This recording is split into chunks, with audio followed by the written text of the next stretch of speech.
Buenos días, con esta canción iniciamos hoy esta seminaria número 11, hoy 22 de mayo de 2021. Iniciamos con la participación hoy de nuestra compañera desde Bolivia, Adriana Guzmán, hija de Amparo, nieta de Teresa y Elena, criadora de Diana y Julia, aymara, lesbiana e insumisa. Adriana Guzmán Arroyo se ha convertido en un referente de un movimiento feminista que se parece a las mujeres y a los pueblos de Apiayala, y nos da mucho gusto tenerla y contar con ella, que tienen un trabajo muy intenso en resistencia contra la opresión del patriarcado, denuncia las hipocresías y contradicciones de un sistema profundamente injusto y violento hacia la naturaleza y las mayorías explotadas, empobrecidas y discriminadas, y en particular las de las mujeres. Adriana nació en La Paz, Bolivia, donde estudió Ciencias de la Educación en la Universidad Mayor de San Andrés. Su larga trayectoria como educadora popular ha sido una herramienta al servicio de su lucha persistente por la transformación social. En el año de 2003 participó en las organizaciones de mujeres en Alto y La Paz que enfrentaron la masacre del gas.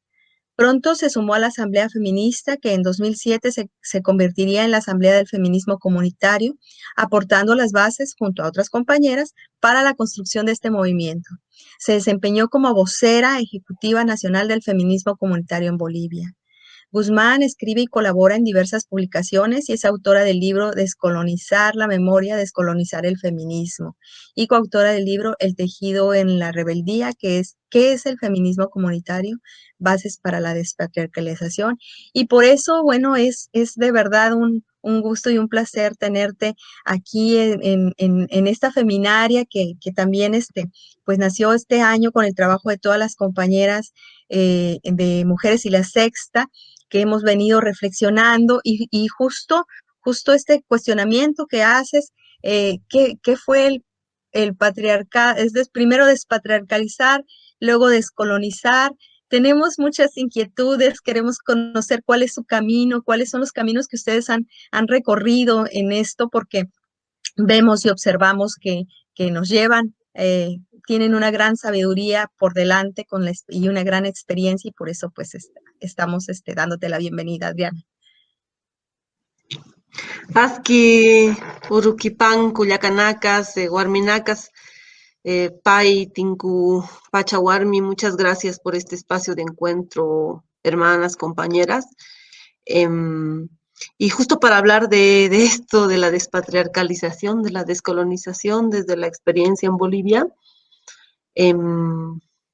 yo creo que los procesos políticos también a veces desgastan las palabras, ¿no? Yo siento que la palabra que se ha desgastado más es despatriarcalización, y que se ha desgastado también porque no ha sido una prioridad, pero también porque al sistema no le interesa discutir sobre el patriarcado, ¿no? Porque entonces atentaríamos contra el sistema. Entonces, yo creo que también es una lógica de la forma de hacer política y del sistema mismo, ¿no?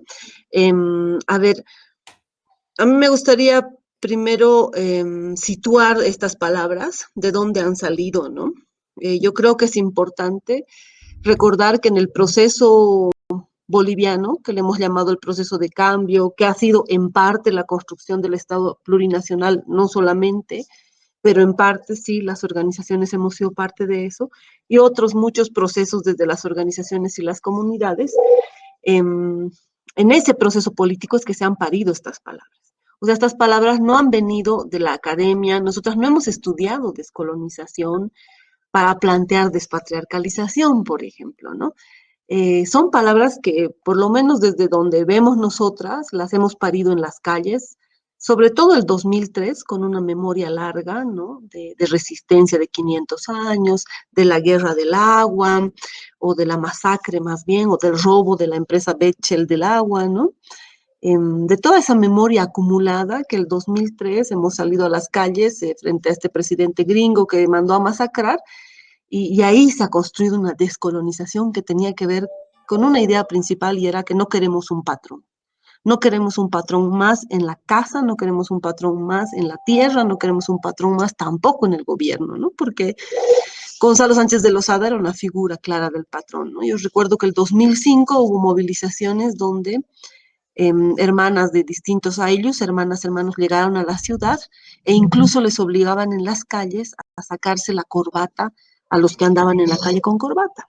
Y eso, por supuesto, fue un escándalo internacional, qué violentos son los pueblos indígenas, obligándoles a los trabajadores del banco, digamos, o a los trabajadores de impuestos que se saquen su corbata, ¿no?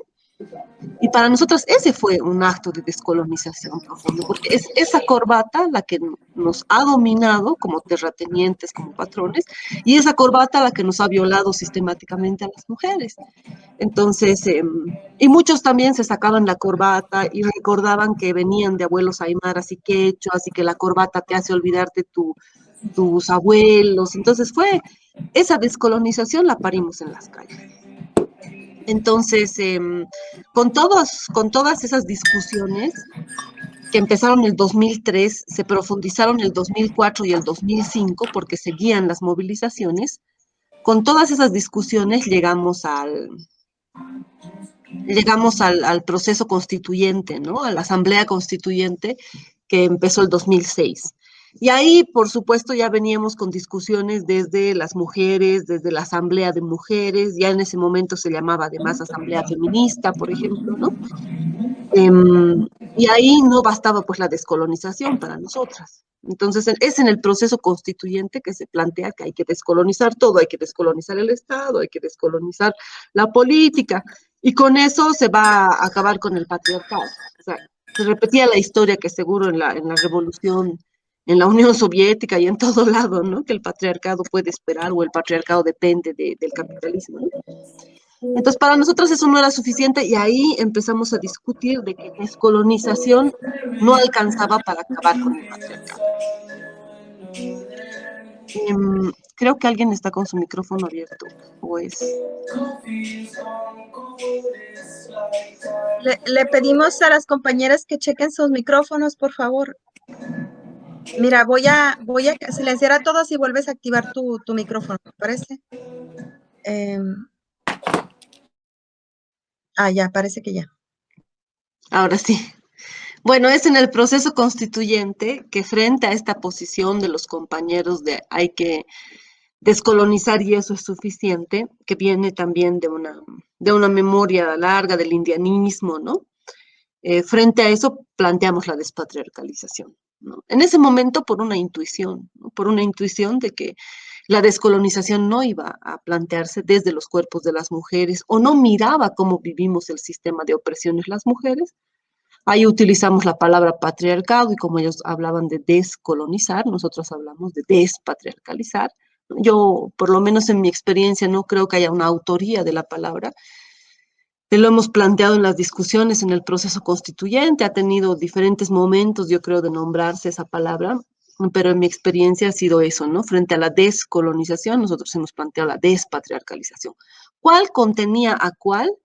En ese momento era una intuición nomás para que no quede todo en manos nuevamente de los hombres, aunque sean nuestros hermanos, aunque sean nuestros compañeros, aunque también lo estén planteando desde el indianismo y desde la memoria larga, ¿no? Entonces fue una intuición en un primer momento. Y ya después, con todas las discusiones que hicimos ahí mismo, profundizando nuestro análisis sobre el patriarcado y todo, ahí ahora estamos con más certeza, ¿no? De que el patriarcado es el sistema, el patriarcado contiene al colonialismo, utiliza al colonialismo, en su momento ha utilizado al esclavismo, ¿no? Entonces, no se puede descolonizar sin despatriarcalizar. Ese es un graffiti de mujeres creando, coincidimos, no se puede acabar con el colonialismo si no se acaba con el patriarcado. Muchas gracias. Que esto es muy interesante porque es como el debate de qué fue el primero, si el huevo o la gallina, ¿no? Es muy probable que lo que todo el hecho de que nos pensemos y empecemos a reflexionar sobre desde dónde estamos pensando, cómo estamos pensando, qué nos ha hecho pensar lo que pensamos, que es un proceso, como dicen ahí los académicos, epistémico, pero que es un ejercicio que ustedes, las comunidades, lo hicieron desde esta sabiduría, desde este contacto con su memoria larga, como lo planteas, muy interesante. Gracias. No sé si las compañeras quieran hacer alguna pregunta en este momento. Vamos, la idea es hacer un diálogo con Adriana y teníamos algunos cuestionamientos. No sé si alguien quiera compartir. ¿Alguna pregunta?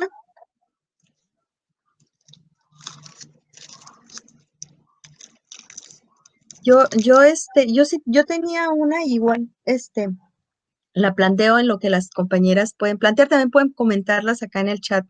Eh, em, en este movimiento, cuando ustedes empiezan a reunirse como mujeres, empiezan a organizar esta asamblea constituyente, y lo pregunto porque ahorita Chile está experimentando un proceso de asamblea constituyente, pero es diferente lo que se ha presentado porque viene de una diversidad mucho mayor y no viene de comunidades indígenas.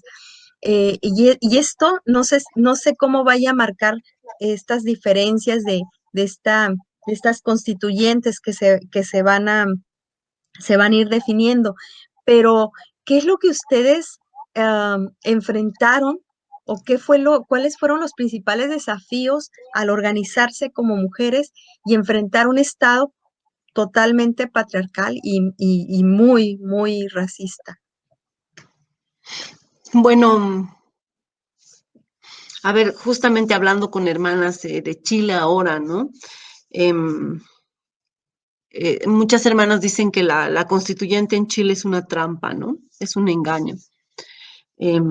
Pero nosotros decimos que el engaño o el tamaño del engaño, la dimensión del engaño dependerá siempre de la posibilidad que le demos nosotras de ser un engaño, ¿no?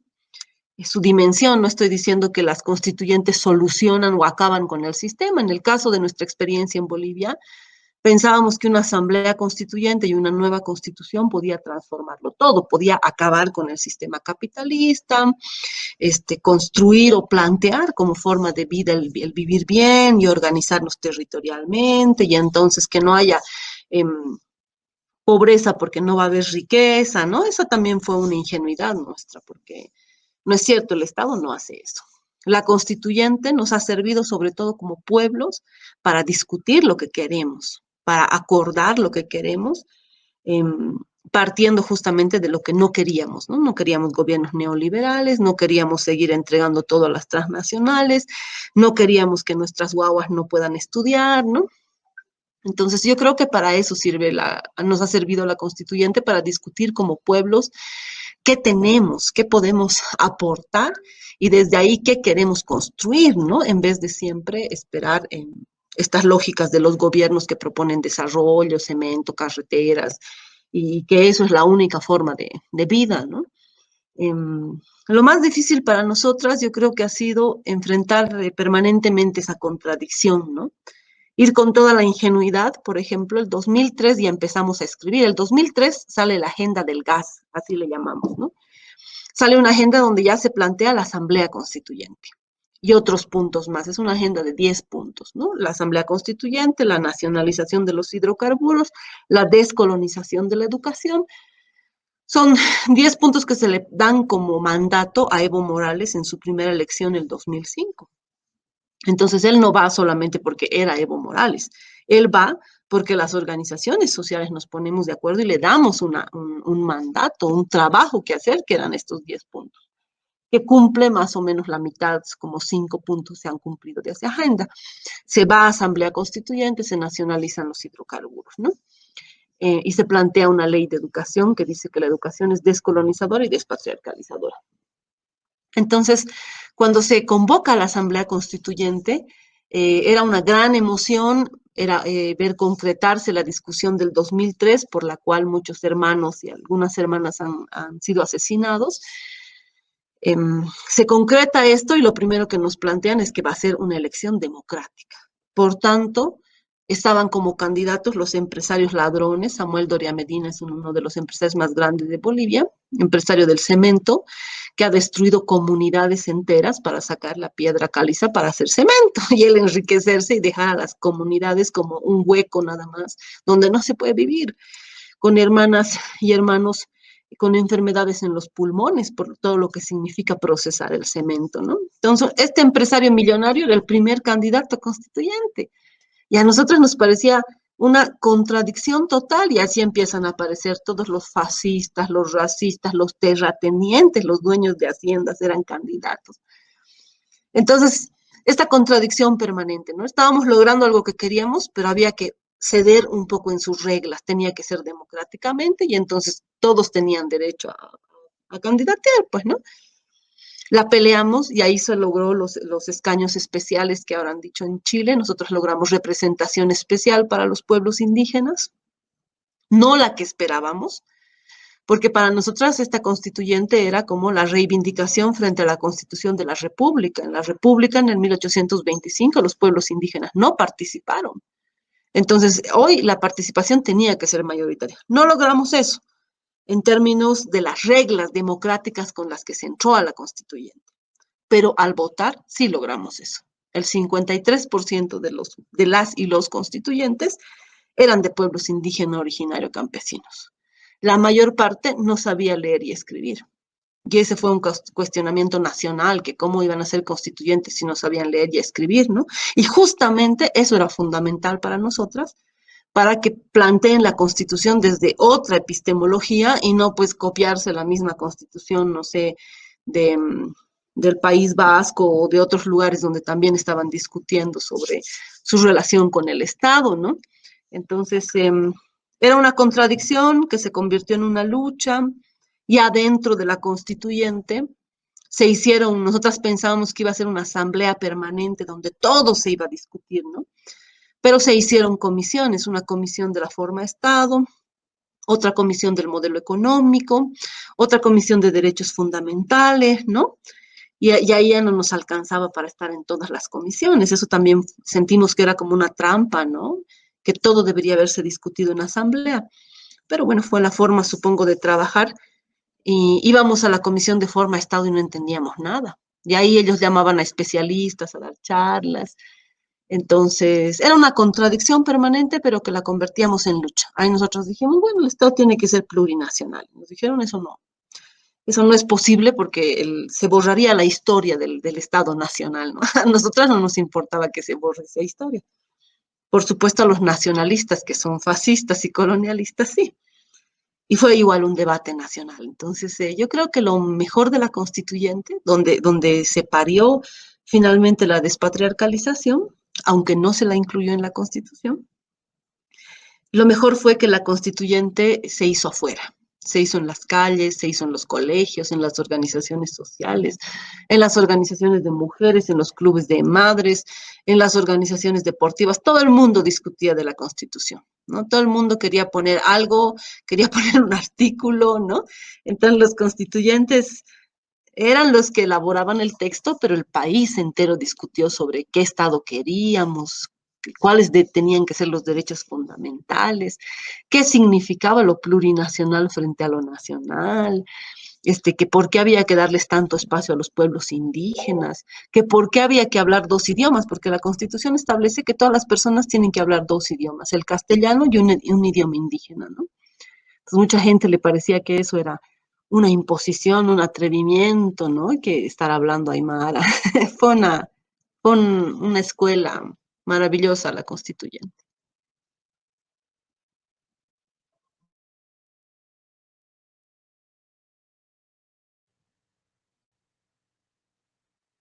Muchas gracias, qué interesante este proceso.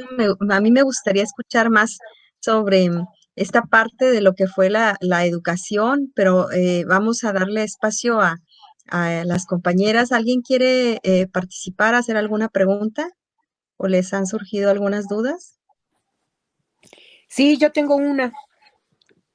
Adelante. Pues me gustaría saber las nuevas generaciones, cómo ven todo este proceso. ¿Se involucran o se mantienen aparte?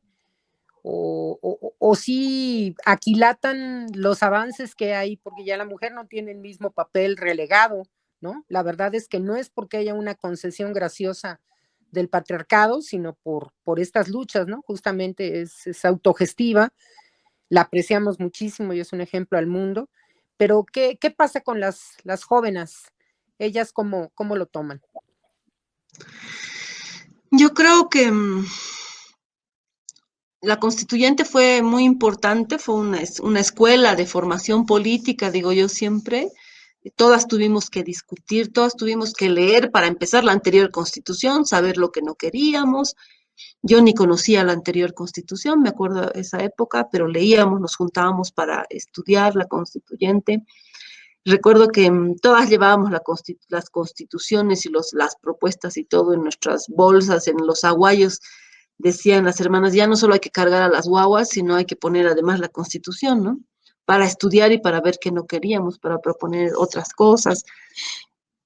Al mismo tiempo, como les decía, fue un espacio de lucha permanente, ¿no? Porque cuando planteamos, por ejemplo, un modelo económico comunitario, ¿no? Un estado de base, de economía de base comunitaria, los empresarios hicieron un escándalo a nivel nacional, manejaban los medios, la gente decía, bueno, parece que les van a quitar sus cosas a los empresarios, salían a las calles, entonces era una tensión permanente. Cada artículo yo creo que nos lo disputamos en las calles, ¿no? Y también, por supuesto, hubieron concesiones, por eso de ahí sale el modelo de economía plural, donde hay que estimular la economía comunitaria, pero también hay que darles créditos a estos empresarios, ¿no? Como siempre, tienen ellos sus ventajas, porque el modelo económico plural no ha dejado de ser un modelo económico capitalista, ¿no? Entonces también se hicieron esas concesiones, digamos, a la derecha o como límite de lo que planteamos para el vivir bien. Esta lucha permanente, este ganarse cada artículo en las calles, en la prensa, en las organizaciones, también para las mujeres, porque además había que prepararse, hacer propuestas y discutir con los hombres, ¿no? Porque si no, lo otro era ir a levantar la mano y apoyarlos a ellos, ¿no? Ese fue otro espacio de formación que no tuvo que ver ni con el empoderamiento, ni con lo que hacen muchas ONGs de formación para las mujeres. Fue estar ahí, discutir sobre cada artículo. ¿El agua es un derecho humano o no es un derecho humano? ¿No? Para la mayor parte de las mujeres, que somos en todo lado las que buscamos el agua, en las comunidades y todo, ¿no? Sin embargo, el sistema tiene esa habilidad de borrar la memoria, pues. Y yo tengo dos guaguas, por ejemplo, ¿no? Ellas ni siquiera tienen idea, o yo creo que no pueden imaginarse lo que era un Estado nacional. Para ellas todo es plurinacional, ¿no? El Estado, la educación, el feminismo, todo es plurinacional. Yo creo que hay como las guaguas paridas en democracia, que no tienen idea de lo que es dictadura, aunque la democracia no nos sirva. La memoria, no hemos alimentado la memoria, ¿no? Y no es solo el texto constitucional, ellas han nacido, ellas han nacido con el texto constitucional, y entonces para ellos, por supuesto, que el agua es un derecho humano, ¿no? No podrían imaginarse lo que ha sido la guerra del agua, ¿no? No hemos alimentado esa memoria. La Constitución se les ha dado como un texto donde ejercen derechos, los cuestionan, quieren ampliarlos, digamos, pero no ha quedado la memoria de la lucha. No ha quedado que esos artículos han sido paridos en un proceso y como un acto de descolonización o de despatriarcalización. Por ejemplo, el artículo 338 que señala que el trabajo del hogar produce riqueza que debe ser contabilizado en el Tesoro General de la Nación. Para ellos para ellas, para ellos es como obvio, ¿no? Pero esta ha sido una lucha. Para que se incluya ese artículo, hemos tenido que secuestrar un constituyente, secuestrarlo, presionar, decir que no íbamos a salir de la constituyente, que íbamos a, no sé, hacer explotar todo, ¿no? Ha habido mucho de eso. Es una forma de hacer política también aquí en Bolivia, ¿no? Hay mucho de esto de la presión social, del retener a algunas personas porque no hay otra forma, pues son disputas de poder, ¿no? Pero no hemos alimentado lo suficiente esa memoria. Y eso ha hecho que las nuevas generaciones asuman esta constitución con derechos muy importantes y discusiones muy importantes construidas del vivir bien como un modelo más liberal, ¿no? Y entonces cualquier cosa podía parecerles dictadura, ¿no? Esta generación que viene de esta constituyente son quienes han sido parte también del golpe del 2019, ¿no? Son los propios hijos, hijas, quienes han salido a las calles a decir indios corruptos, indios ignorantes, ¿no? Son las universidades que han salido a las calles a marchar, no solo exigiendo la renuncia de Evo Morales el 2019, sino diciendo todos los indios son corruptos, todas las indias son ladronas, ¿no? Son nuestras guaguas, esas guaguas que la universidad se ha comido y que no hemos alimentado esta memoria política de lucha de la constituyente. Eso podría compartirles. Muchas gracias. ¿Alguien más tiene preguntas?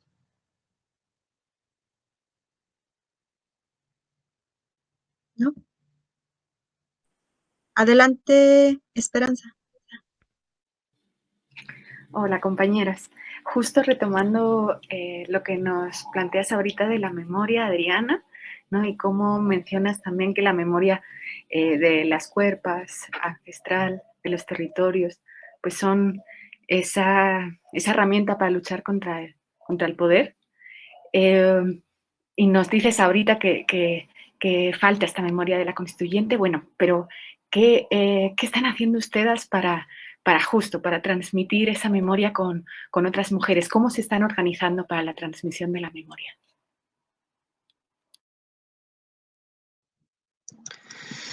Bueno, nosotras como organización, como feministas comunitarias, hoy antipatriarcales, siempre hemos trabajado sobre la memoria, ¿no? Nosotras hemos surgido como organización en 2003, decimos frente al patriarcado, ¿no? En las calles frente al patriarcado, no venimos del feminismo, tenemos otra memoria, nuestra memoria es de lucha frente al patriarcado. Y el 2003, 2005 empezamos a discutir y después nos denominamos feministas comunitarias, ¿no? Feministas para luchar contra el patriarcado y comunitarias recuperando la memoria larga de los pueblos de comunidad y la memoria corta también que habíamos tenido el 2003 de estar organizadas en la calle, juntando la comida, cuidando a los heridos, juntando medicamentos, lo mismo que nos pasó el 2019, lo mismo que nos pasa hoy en la pandemia, porque ningún gobierno es capaz de responder a la pandemia. Hay que organizarnos entre nosotras para conseguir medicamentos, para circular los alimentos, ¿no? Porque hay una crisis económica. Entonces, esa también es la memoria de comunidad que encontramos el 2003, que recuperamos y que alimentamos desde entonces. Entonces, nosotras como organización es una de nuestras dimensiones fundamentales, ¿no? La memoria de la lucha, la memoria de los cuerpos, la memoria de las luchas de las mujeres, recuperar toda la historia ahí de la Domitila Chungara que está aquí, de la Bartolina Sisa, Dolores Caguango, la comandante Ramona. Como organización alimentamos eso, pero eso no es suficiente. Eso no es suficiente frente a un espacio, digamos, a un tiempo en el que el sistema atenta tanto contra la memoria y, por ejemplo, los feminismos tampoco parten de la memoria, ¿no? Los feminismos parten de la teoría o parten de la historia, ¿no? No hay por eso nuestra lucha fundamental de construir desde estos territorios feminismos con memoria, porque además la memoria, la cualidad que tiene es que la memoria conserva la rabia, conserva la indignación que necesitamos para movilizarnos, ¿no? No necesitamos solamente saber cómo funciona el sistema patriarcal o las relaciones del sistema sexo-género, no necesitamos saber que nos matan todos los días, destruyen a nuestras hermanas, se llevan a nuestras hijas. Y la memoria tiene esta posibilidad porque Bartolina Sisa hace 285 años luchaba por lo mismo, luchaba contra un sistema colonizador que ocupó el territorio, que impuso su religión, pero que fundamentalmente violaba sistemáticamente a las abuelas. Y de ahí surge toda esta discusión del mestizaje, ¿no? Entonces, alimentamos la memoria, pero no es suficiente, como digo, en un momento además en el que ni los movimientos sociales, ni las instituciones, ni la academia alimentan la memoria, ¿no? Por eso tan importante disputar esa memoria, ¿no? La memoria del feminismo, la memoria de la izquierda. Para nosotros la izquierda en Abya Yala y en Bolivia es profundamente colonial y racista, ¿no? La izquierda trata de cumplir sus expectativas de revolución, pero que los muertos lo pongan los pueblos indígenas, ¿no? Que los que pierdan, los que tengan que negociar su territorio sean los pueblos indígenas, ¿no? no se ha descolonizado tampoco la izquierda, no se ha repensado en estos territorios con otras categorías que sean suficientes, ¿no? ¿Qué pasa con la propiedad de la tierra en una lógica marxista, por ejemplo, que habla de la propiedad de los medios de producción, ¿no? Cuando la propiedad de la tierra, de quienes trabajamos la tierra, no es una propiedad privada, ¿no? Y tampoco nos identificamos como proletarios. Bueno, todas esas discusiones se tienen que hacer, ¿no? Nosotras la hacemos, pero no es suficiente. Tiene que ser un trabajo que se hace desde las organizaciones, las izquierdas, la academia, ¿no? La escuela. Ese yo creo que es un trabajo fundamental para poder alimentar otras formas de vida, ¿no? Para poder alimentar el vivir bien. La memoria está en las luchas, la memoria está en el territorio, la memoria está en el cuerpo, la memoria está en la comida, ¿no? Todas estas discusiones sobre la comida saludable rompen nuestra memoria también. Hay gran crítica, hay un montón de críticas a cómo comemos las aymaras, por ejemplo, ¿no? Si comemos muchos carbohidratos, tenemos papa en distintas formas, papa, chuño, tunta, que son la papa en distintas formas, deshidratada, por ejemplo, ¿no? Y dicen que eso está mal. Entonces nuestras guaguas ya no quieren comer chuño, tunta, que además es todo un proceso de elaboración, que tiene todo un proceso social de circular la memoria, el conocimiento, de construir comunidad, elaborar eh, chuño o tunta, ¿no? Que justo es esta época la más fría que se hace. Y las guaguas quieren comer brócoli, digamos, porque eso es más saludable. Entonces, la memoria también está en la comunidad, también hay un atentado contra la comunidad y contra sus formas de comer, nuestras formas de vestir, nuestras formas de ser, ¿no? Creo que hay que disputarlo en todos los espacios.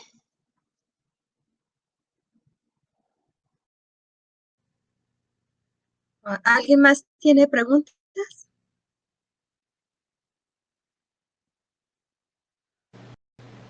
Hola, Adelante. sí, soy Claudia. Tengo una pregunta. ¿Cómo ves, creo que es un gran desafío el relacionamiento entre como las luchas sociales o bueno, no sé cómo definirlo, pero bueno, eso, y el poder político, ¿no? Eh, y sin negar que no todo el poder político es igual y que en algunos es posible ir dando algunos pasos y en otros no tanto, también está esto que vos decías de que uno siente como que no es suficiente.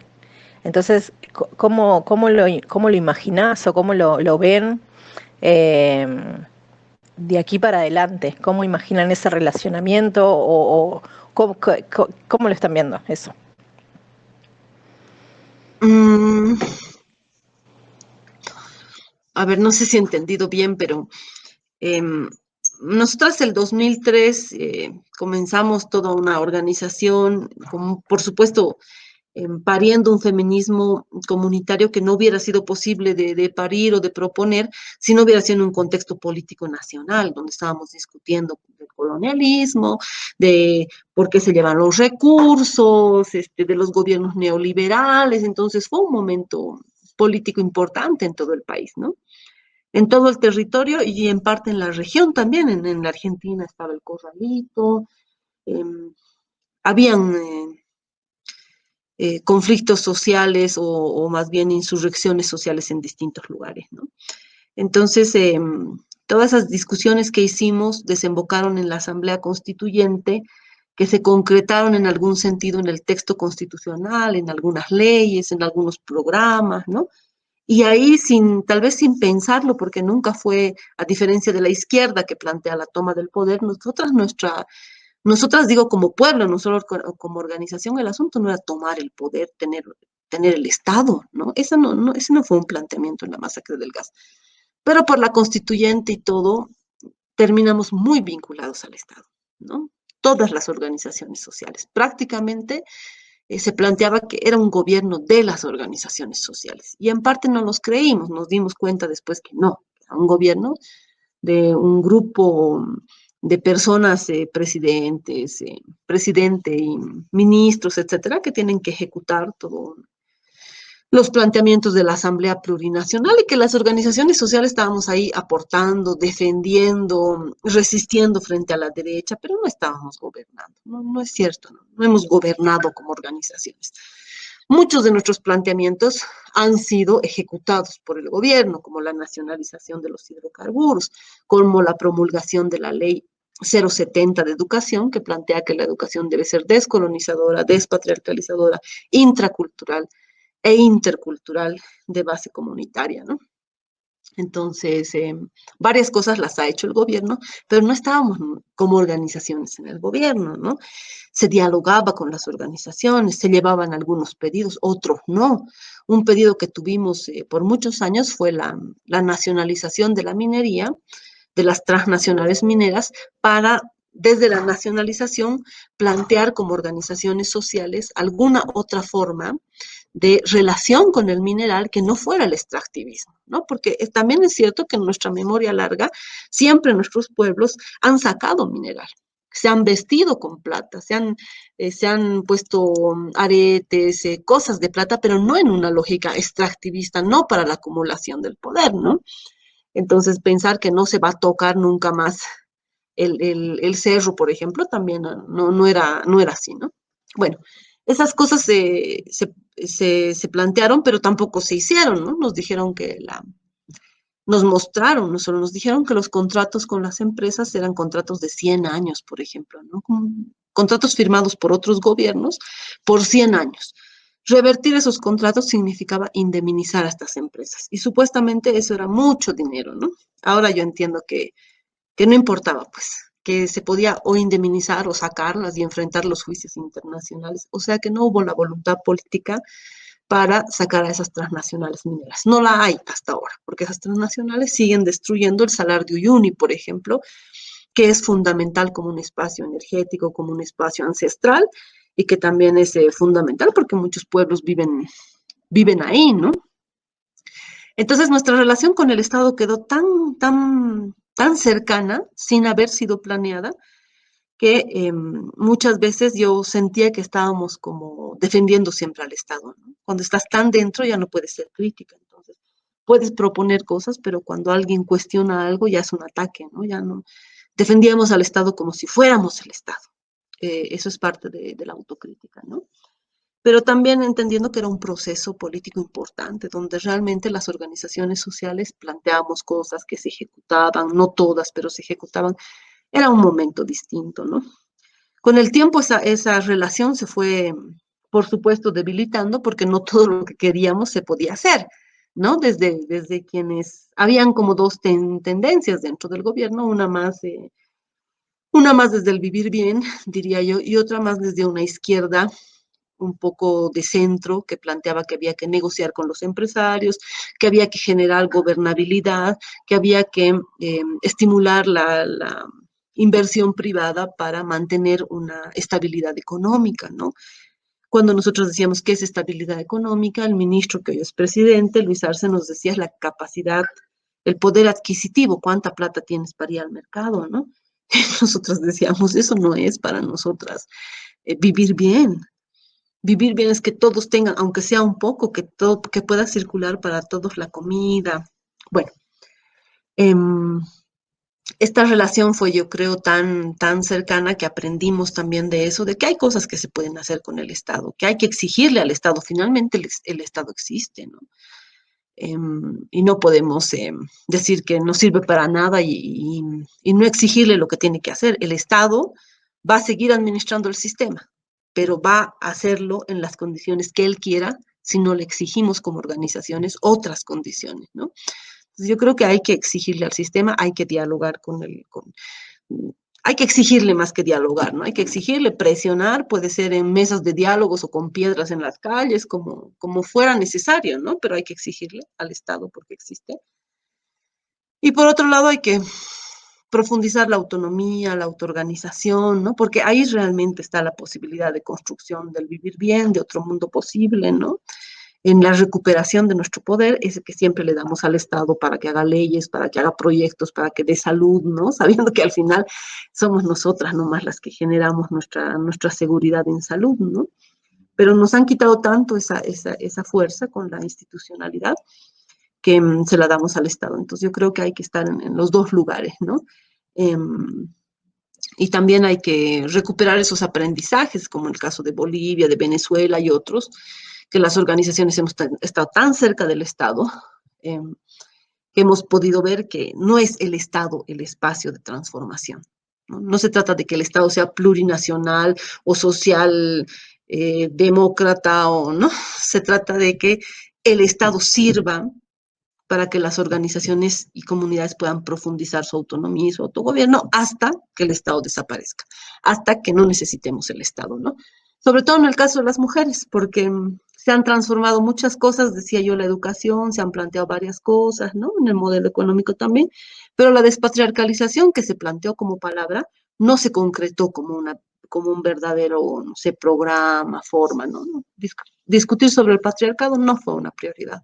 Fue una palabra que llenó, enriqueció el proceso boliviano para las autoridades, pero no se transformó en una realidad para las mujeres. No se transformó, por ejemplo, en menos violencia o en un sistema mejorado de atención a la violencia. No, no fue una prioridad.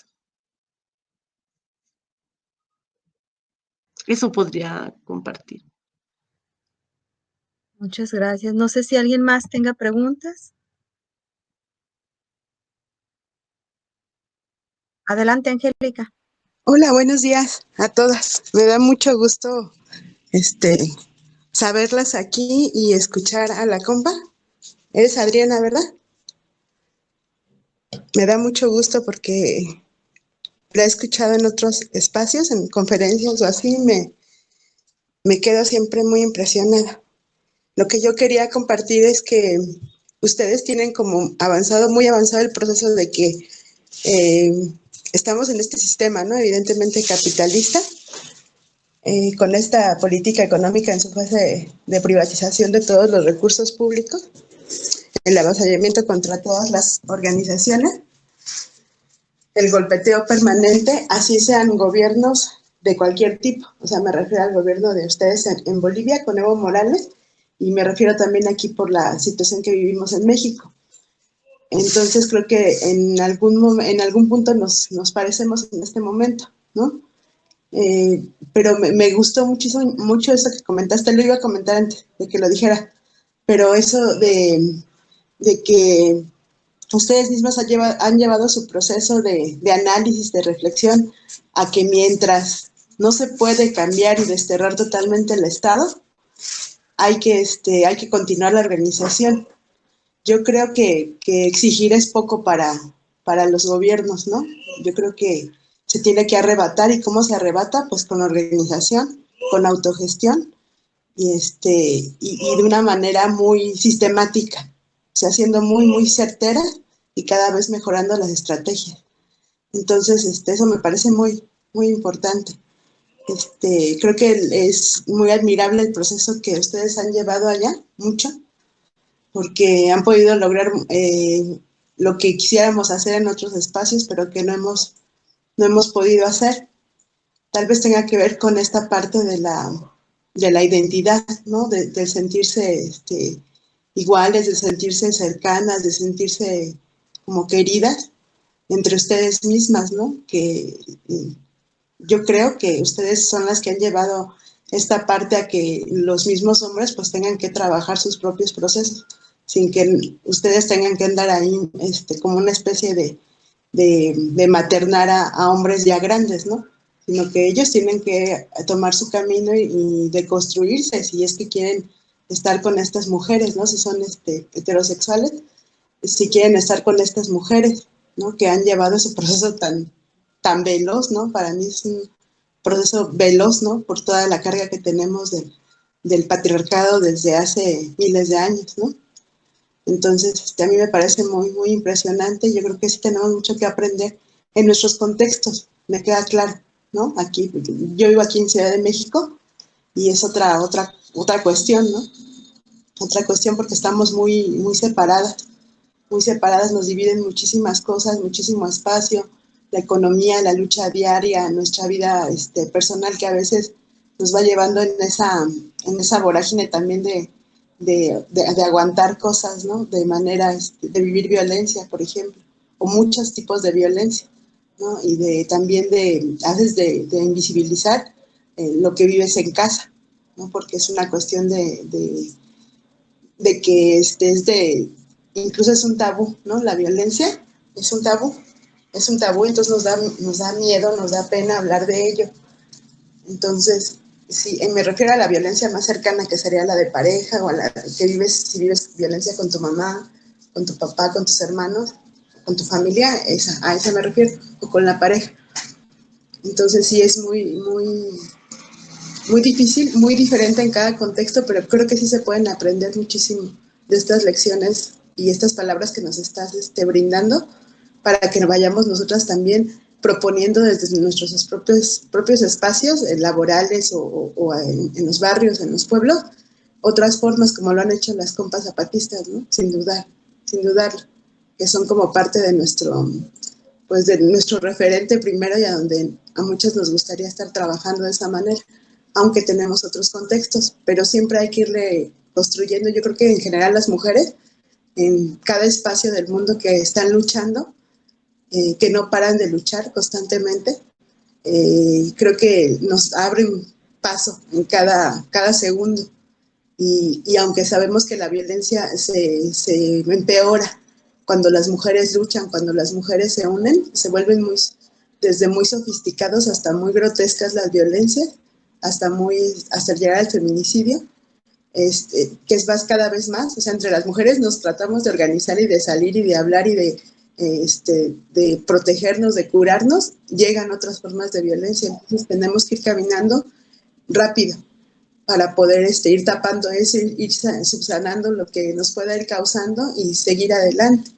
Yo creo que las mujeres, sin dudarlo, es un referente muy importante en este momento en la humanidad, y que sí tenemos que tener como la fuerza para ir sosteniendo todo, para ir escribiendo, para irnos compartiendo estas cosas, que estas situaciones que hemos ido resolviendo, o que estamos resolviendo, o que seguimos viviendo, para avanzarle. Muchas gracias. Si alguien más tiene preguntas.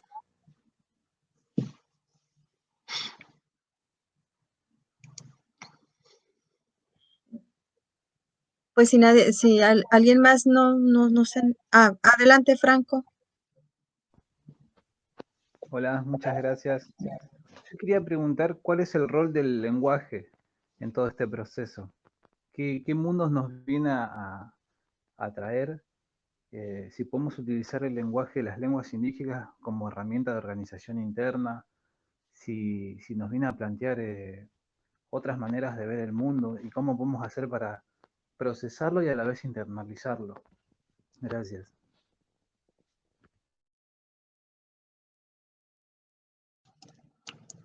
Bueno, muchas gracias por su palabra. Primero, sobre lo que decía la hermana, que no sé, creo que era Angélica, pero Angélica. En nuestra experiencia aquí, muy parecido a lo que tú decías, creo que este proceso político lo que nos ha demandado era romper el individualismo, ¿no? Teníamos que salir a las calles, el neoliberalismo estaba tan profundizado que el 2003 en la masacre del gas, yo siempre digo, daba lo mismo salir a la calle y que te mate una bala o morirte en tu casa de hambre, porque realmente ya no había que darles de comer a las guaguas, no había trabajo. Y yo tenía en ese momento una hija y tenía un trabajo en el que no ganaba ni, no sé, en esas veces ganaba 180 bolivianos, nada, no alcanzaba para el alquiler, no alcanzaba para la comida, ¿no? Y entre las mujeres discutíamos en la calle cuando estábamos ahí en la resistencia frente a la masacre. Decíamos, es mejor estar aquí porque parece que aquí la comida creciera, decíamos, ¿no? Cocinábamos en la calle y comíamos todas, pero si nos quedábamos en nuestra casa seguro que no comíamos, ¿no? Apenas había para un pan, seguro, ¿no? Pero en la calle lográbamos cocinar, no sé, una sopa, comida, pues, ¿no? Hacer una olla común. Por eso también ese fue un encuentro con la comunidad, ¿no? Y en el proceso político ya le hemos puesto la vida. Muchas de nosotras nos preguntamos ahora, 17 años después, en cuántas cosas hemos trabajado estos años. Y no hemos trabajado en muchas cosas. porque nos hemos dedicado a estar todo el tiempo en la discusión, en la propuesta, si había que hacer la cumbre de educación. La cumbre de educación duró meses para que salga la ley de educación, ¿no? Y no era pues ir a trabajar 1 o 2 horas en la noche, había que estar ahí días enteros en asambleas, reuniéndose, recuperando propuestas de otros lados, llevar a otros departamentos. Imagínense, fueron meses de trabajo y después vino la cumbre de justicia y después la cumbre de despatriarcalización. Y vivimos en eso, ¿no? ¿Y de qué vivíamos? ¿De qué vivíamos? ¿De qué comíamos, ¿no? Y ahí circulaba mucho la comida. Recuerdo que muchas hermanas intercambiábamos, hacíamos trueque o simplemente circulaba la comida, ¿no? Repartíamos cuando nos encontrábamos y como pasábamos la mayor parte del tiempo ahí comíamos. Y ahí estábamos con todas las guaguas también, ¿no? Comiendo, desayunando, comiendo, haciendo uptapping. em, entonces, hemos roto con una lógica de acumulación. En estos 17 años, no, pues ninguna ha juntado plata ni para comprarse una bicicleta ni nada, ¿no? Ni hemos hecho un doctorado ni nada, pero creo que hemos construido un proceso profundo, ¿no? En el país, más allá de lo que ha significado el Estado, ¿no? Han habido momentos muy importantes para nosotras.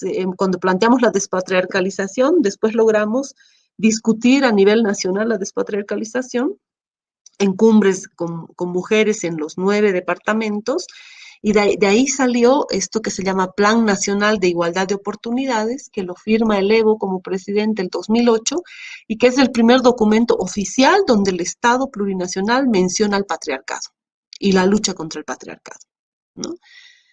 Y ahí se plantean los 5 campos de acción: cuerpo, tiempo, espacio, movimiento, memoria, ¿no? Y como metodología de trabajo del Estado. Entonces, eso lo hicimos porque en todos lados las mujeres decían: no tenemos tiempo, no hay donde reunirse, nunca tenemos espacio, sedes, siempre la llave lo tienen los hombres y la abren cuando se reúnen ellos, ¿no? Entonces hay que pedirles permiso para reunirnos. Bueno, todas estas cosas quedaron en este plan.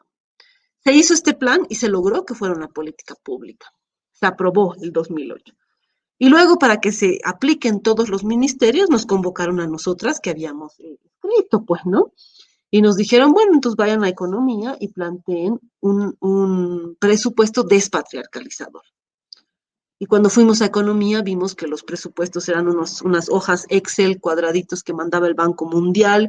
Nos decían: pueden hacer un presupuesto, pero dentro de este esquema, ¿no? Que dentro de esos cuadraditos no se puede hacer nada, porque nosotros habíamos planteado además 5 redondos, una concepción circular, digamos, de la propuesta, ¿no?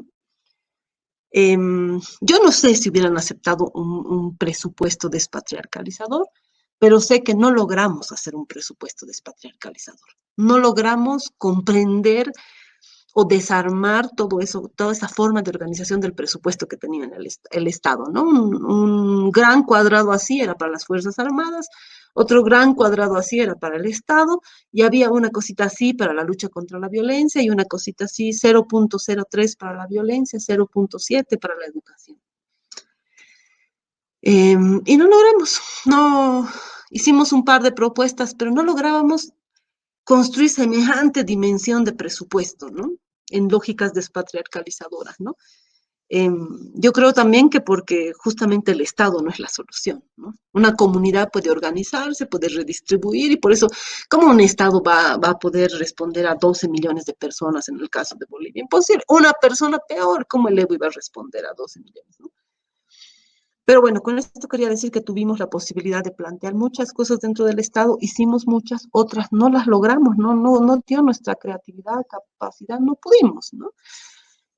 Ni Excel sabíamos manejar, me acuerdo esa época. Y ya cuando tuvimos que discutir con los representantes del Banco Mundial otro presupuesto, tampoco logramos, ¿no? Transformar esas lógicas de imposición que hay sobre los estados en los presupuestos. El 2015 se hizo la tesis, no, el 2010 se hizo la tesis de despatriarcalización de las mujeres. porque siempre, no sé si será así en otros países, pero aquí los movimientos sociales, el movimiento obrero siempre ha tenido una tesis política, ¿no? La tesis de Pulacayo es la última, la Central Obrera tiene una tesis en la que plantea cómo se va a acabar con el sistema capitalista, todo. Entonces siempre los hermanos nos decían, ustedes no tienen ni una tesis, ¿de qué hablan, no? Así que trabajamos durante años, hicimos nuestra tesis de despatriarcalización, planteamos cómo recuperar ese trabajo del hogar, una jubilación universal para las mujeres, una transformación total del presupuesto que no sea para las Fuerzas Armadas, bueno, varias cosas, salud para el pueblo, ¿no? No solo, entendiendo que el patriarcado no solo oprime a las mujeres, ¿no? Hicimos una tesis eh, política que nos sirvió de guía y el 2015 hicimos una propuesta de ley de despatriarcalización para vivir bien, que tenía que ver con el agua, con la vivienda y con la jubilación universal para las mujeres y los hospitales específicos para mujeres, para el cáncer y para otras enfermedades, ¿no? En el marco del vivir bien, ¿no? Esa propuesta de ley, ¿no? El 2015 ya estábamos en una relación débil con el Estado, no fue aceptada. Pero lo que quiero decir es que nos sirvió para construir como pueblo, como organizaciones, ¿no? Y eso en relación a lo que decía el compañero sobre el lenguaje, yo creo que también todo esto fue posible principalmente porque más del 63% de la población en Bolivia somos indígena, originario, campesinos, como dice la Constitución, digamos, ¿no? Somos aymaras, quechuas, guaraníes, esejas, huenayec, tapietes, bueno, 36 naciones y pueblos que hay, y que siempre hemos tenido una otra epistemología, que no sea castellana, aunque hablemos castellano, siempre hemos tenido otra forma de pensar, ¿no? Más que el lenguaje en sí, la forma de pensar es la que nos ha permitido plantear, yo creo, procesos de descolonización, mismo en relación con el Estado, en las leyes y en las organizaciones. Romper esta epistemología colonial del castellano, individualista, machista, misógena, racista, porque no solo es que es el castellano viene con toda una forma de pensar e incluso una forma de sentir. Con todo eso nos imponen un idioma, ¿no? Tener otros idiomas o la memoria de otros idiomas nos ha permitido resistir, pensar desde otras lógicas, pensar lo que no se tiene que pensar. Nos ha permitido ser atrevidos y decir, no, ¿por qué no va a ser plurinacional el Estado? Es que no se entiende esa palabra. Bueno, se entenderá, pues, ¿no? Intracultural, lo mismo, ¿no? Nos decían, pueden ser interculturales. No, nosotros queremos ser intraculturales. Queremos primero conocernos bien nosotros, fortalecer todo, y después nos relacionaremos con el mundo, pero lo primero que queremos hacer es recuperar nuestra propia cultura, ¿no? Ese atrevimiento y esa creatividad ha sido posible a estas otras epistemologías, a estas otras cosmovisiones relacionadas con el lenguaje, sí.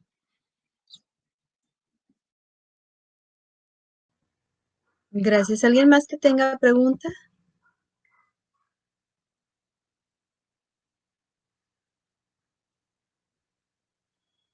Yo quería hacer una, más o menos nos compartiste algo de esa pregunta que yo te quería hacer, porque me parece muy interesante cómo llevaron este proceso también de llevar a Evo al poder. Nosotros aquí en México tuvimos en 2018, finales de 2017, 2018, que se intentó que a través del CNI llevar a Marichuy, que participara en este proceso. Sabíamos que había todo un monstruo ya organizado alrededor de las elecciones. Era muy complicado, pero ¿cómo lograron ustedes sí hacer ese proceso de llevar a Evo al Estado, a coordinar el Estado y luego de ahí todo esto que nos compartes, ¿no? Toda esta transformación que se inició? ¿Qué caminos, cómo lo fueron construyendo? Me llama la atención.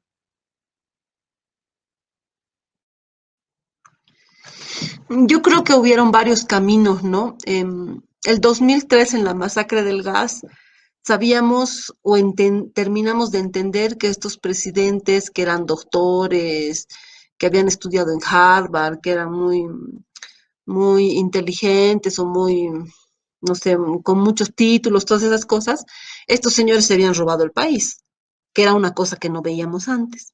Porque por la lógica colonial el discurso era que éramos un pueblo flojo, que los indígenas son flojos, que no trabajan, que no quieren progresar, que no quieren exportar y entonces desarrollar el país, ¿no? Y lo que pasa es que tenemos otra cosmovisión. Para nosotras hay tiempo para todo, entonces hay un tiempo, por ejemplo, para pichar coca, para hablar, ¿no? Y no vas a dejar ese tiempo para ir a una feria de exposición de papas, para exportar tus papas a no sé, a McDonald's, digamos, ¿no? Aunque ganes mucho dinero, porque hay cosas que su precio no es monetario. Para nosotros el tiempo no vale oro. Sería que el tiempo vale comunidad, digamos, ¿no? Y es algo que hasta ahora no entienden. Las ONGs entran a trabajar en las comunidades y dicen, no, no sé, no entienden, queremos que exporten miel y no quieren, dicen, no, no quieren cumplir ¿qué se llama? Con la demanda, con la capacidad de demanda, producir tanta miel como para exportar. ¿Por qué no? Porque no, la lógica no es necesariamente esa capitalista, ¿no? Entonces, el 2003 entendimos que estos presidentes se robaban el país y todo, y que nosotras no queríamos ese desarrollo que nos estaban planteando desde siempre, y que en realidad era desarrollo solo para ellos, para los empresarios y para todos, ¿no? Recuperamos una memoria, fue por eso un proceso de descolonización, la memoria de la comunidad, el vivir bien el sumas camaña, de lo que ya no se hablaba, el sumas causa, el sumas camaña, el sumas acaña, ¿no? Esta otra forma de vivir con la naturaleza, de respetar la naturaleza, todo eso. Entonces, eso fue un primer elemento, ¿no? Que esos presidentes, esa clase política, que siempre habían sido los partidos tradicionales, incluso venían muchos de ellos de la revolución del 52, que supuestamente fue una revolución que nos devolvió la tierra a los indios, lo cual es mentira, ¿no? Fue una falsa revolución para mí.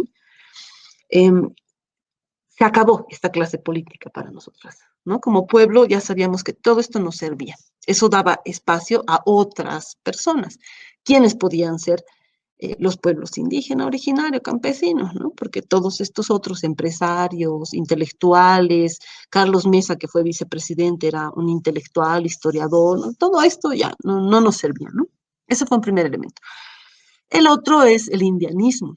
El indianismo y el catarismo, donde está sobre todo Felipe Quispe, el Malcu, y todo su planteamiento catarista, Fausto Reinaga y todo, es un pensamiento que sí hablaba del poder, ¿no? Que sí hablaba del Estado, que sí hablaba de dos Bolivias, ¿no? El Malcu decía que aquí hay dos Bolivias, una la de estos ricos y blancos y empresarios, y otra, la de los indios, ¿no? La de los aymaras, los que queremos organizarnos nosotros y gobernarnos nosotros, ¿no? Entonces había siempre la idea como de un Estado indio, ¿no? Y encabezado por un indio. El 2003 el Felipe fue muy visible, fue muy importante dentro de la masacre del gas, la resistencia y la construcción del Estado plurinacional, pero no tenía la llegada nacional que tenía el Evo porque estaba en otro territorio, porque era productor de la coca, ¿no? Entonces los productores de coca están en diferentes partes del país, ¿no? Y además el Evo ya había sido 13 gestiones diputado, tenía una experiencia en el Estado. El Malco fue una vez diputado y a la mitad de su gestión se salió y dijo, este Estado no sirve para nada. Yo no he venido aquí para decir que no se puede hacer nada, así que mejor me voy a mi comunidad, ¿no? Para mí fue profundamente ético lo que hizo, porque no podía hacer nada, ¿no? En ese Estado. Entonces ya había la idea de un Estado indio, sobre todo para los aymaras estaba la idea de un Estado indio, y estaba al acabar con esta clase política, ¿no? Ahí el Felipe primero que no, él no quería, él nunca creyó en este Estado que no ha dejado de ser burgués, liberal, digamos, ¿no? Sino en la nación aymara, los aymaras como nación. Y el otro personaje que quedaba era el Evo, ¿no? Yo creo que así se lo llevó al Evo, ¿no? No solo como él, sino como pueblos, porque era alguien parecido a nosotros, era alguien que venía de nuestros pueblos también, que venía de las luchas. Si bien había sido diputado, nosotras lo conocimos, yo personalmente lo conocí en las calles, en las marchas, en las ollas comunitarias, en las huelgas de hambre, ¿no?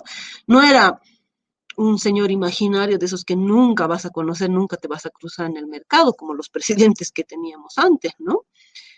Nunca lo verías ni por si acaso, ¿no? No cruzarían nunca por el mismo lugar.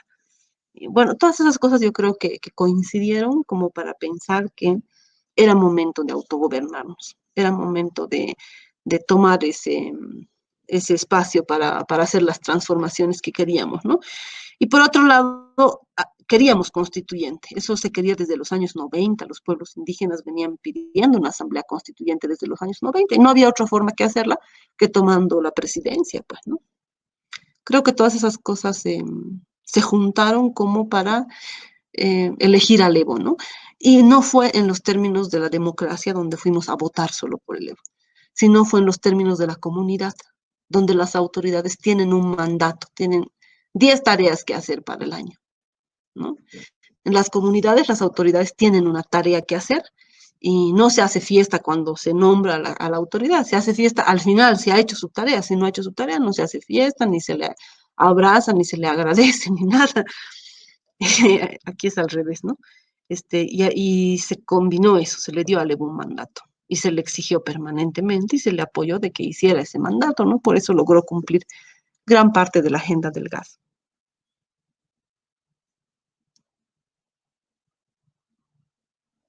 Gracias. ¿Alguien más que quiera preguntar?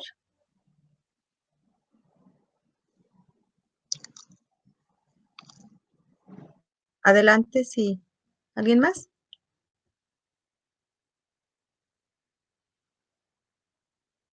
Adriana, ¿y cómo sería una educación despatriarcalizada? ¿Cómo es? ¿Qué trabajan? ¿Qué desarrollan? Eh, ¿Cómo alimentan la memoria y la educación?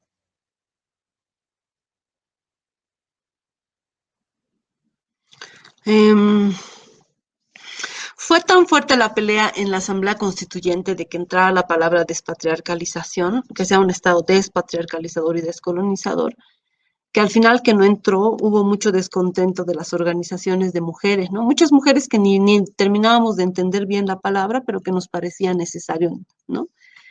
Entonces, como que el trato fue, bueno, la vamos a poner en lo más importante que viene después de la Constitución, que es la ley de educación, que para nosotras es lo más importante, ¿no? Para otros debe ser el plan de desarrollo económico. Para nosotras como pueblos siempre ha sido la educación, por eso también desde los pueblos siempre salimos a estudiar para ser maestras, ¿no? O enfermeras, esas son las dos cosas que estudiamos, ¿no? Dicen que es por feminización, nosotros decimos que es por responsabilidad con el pueblo también, ¿no? Porque creemos en la educación. Y bueno, ahí se planteó que la educación sea intracultural, intercultural y despatriarcalizadora. Todas las palabras parecían muy difíciles de concretar, ¿no? Queríamos lo intracultural, pero no sabíamos exactamente cómo hacerlo. Yo acompañé algunos procesos, fui parte de algunos procesos de elaborar un enfoque de intraculturalidad, interculturalidad, plurilingüismo y despatriarcalización, PD se llama ese enfoque de educación, y ha sido prácticamente abrir la escuela a la comunidad, ¿no? Porque así hemos recuperado diferentes lenguas, cuando vienen las abuelas y los abuelos a hablar, cuando miramos el territorio y miramos los problemas y se junta la escuela, digamos, con todas las otras organizaciones para resolver esos problemas, ya sean de extractivismo, de contaminación, de transporte, de lo que fuera, ¿no? Entonces yo creo que lo intracultural, intercultural y plurilingüe se logró ahí. Y la despatriarcalización se trabajó sobre todo en una primera parte como lucha contra la violencia, después incorporamos lucha contra el extractivismo más y lucha contra el capitalismo. Entonces se generó una gran discusión en la escuela de para qué estudiaban, ¿no?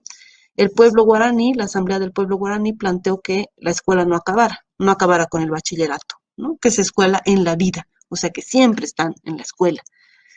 Eso es maravilloso porque así las chicas y los chicos no salen bachilleres y se van a la ciudad a ser explotados con la idea de que van a estudiar, pero nunca estudian, se quedan trabajando en un espacio de explotación, ¿no? Entonces se quedan en territorio guaraní, ¿no? Esa fue la decisión del pueblo guaraní, de que la escuela no acaba con el bachillerato.